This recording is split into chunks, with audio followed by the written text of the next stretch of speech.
Dinipensa ng Prime Minister ng Singapore ang umano'y exclusive deal nila kay Grammy Award-winning singer-songwriter Taylor Swift, kaugnay ito ng Singapore leg ng kanyang The Eras Tour concert series.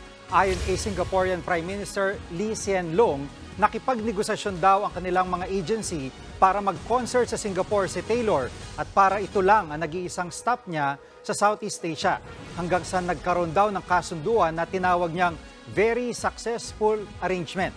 Hindi niya raw ito nakikitang unfriendly. Agad namang nag-react si Albay Representative Joey Salceda na kamakailan ay binatikos ang Singapore.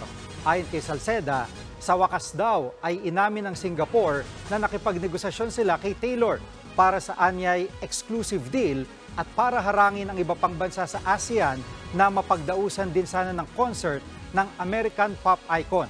Git ni Salceda, hindi dapat ganyan ang mga magkakapitbahay na bansa.